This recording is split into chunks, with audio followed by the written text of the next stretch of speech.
Luffy and his crew face many challenges on Fish-Man Island. Sanji loses a lot of blood and needs a transfusion. Things get awkward when two cross-dressing fishmen offer to help, but Sanji stays calm to avoid making his condition worse. Chopper discovers that Luffy's body is immune to poison because of past fights with strong enemies like Magellan. Meanwhile, Ishili accidentally frees Caribou, a dangerous pirate, creating more trouble for everyone. At the same time, Madame Shiarly has a frightening vision of Luffy destroying Fishman Island, making the islanders uneasy about his presence. The crew learns that Big Mom protects the island in exchange for candy, adding a tricky situation to the mix. They also hear about Vanderdecken Inks, who has dangerous plans of his own. King Neptune invites the Straw Hats to his palace, but trouble is brewing as Hody Jones, filled with hatred, starts planning to overthrow the king. A big conflict is on the horizon that could change everything on the island. The episode begins with a flashback of Caribou capturing Ishili and her friends, thanking the Straw Hats for bringing him to Treasure Island. In the present, Fukaboshi decides to detain the Straw Hats after discussing Madame Shiarly's prediction. At Ryugu Palace, Neptune welcomes the crew and mentions Zoro is already there. The group learns about Frankie's search for Tom's relatives and Robin's quest for historical knowledge tied to the poneglyphs. Luffy sneaks away, following the scent of food, and accidentally stumbles into Princess Shirahoshi's room, mistaking her for Coral in the dark. Shirahoshi, confined for 10 years, initially fears Luffy, but trusts him after he defends her from Vanderdecken Inks' giant axe, thrown using his Mark Fruit curse. Vanderdecken forms an alliance with Hody Jones to destroy Fishman Island. Back at the palace, tensions rise as the Straw Hats are accused of planning an attack on the island, setting the stage for the challenges ahead.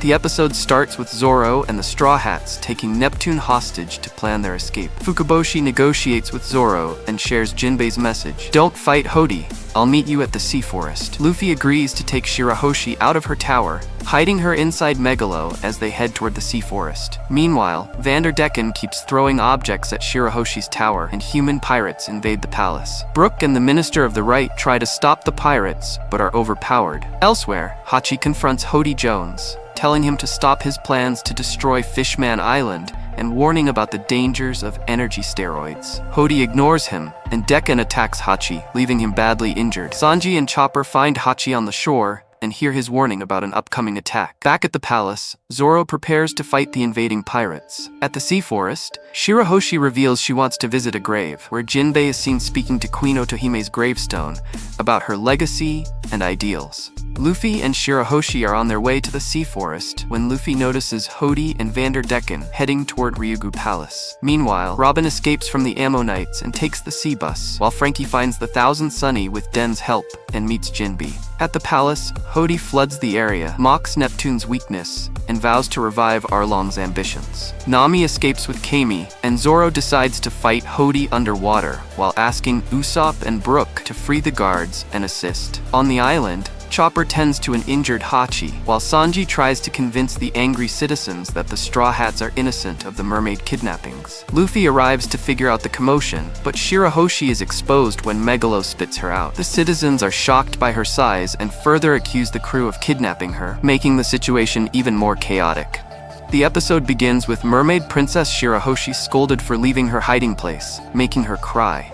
Sanji, despite warnings from Chopper, looks at her and is overwhelmed by her beauty, turning to stone. Meanwhile, Luffy and his group are tied up due to a misunderstanding, but the chaos escalates when Vanderdecken proposes to Shirahoshi, and she rejects him. Luffy uses his haki to knock out the locals, and defeats Vanderdecken with his Gomu Gomu no Jet Hammer attack. The group escapes on Megalo's back and reunites with Jinbei at the sea forest, where Jinbei apologizes to Nami for Arlong's actions that hurt her in the past. Fukaboshi confronts Dosen, one of Hody's men, for disrespecting Queen Otohime's memory. Jinbei begins explaining Fishman Island's history, including the struggles with discrimination and the efforts of Fisher Tiger and Queen Otohime to create peace, setting the stage for the fight against the new Fishman pirates. Jinbei shares how Queen Otohime worked to unite fishmen and humans, using her Kenbunshoku haki to stop a robber and empathizing with his struggles.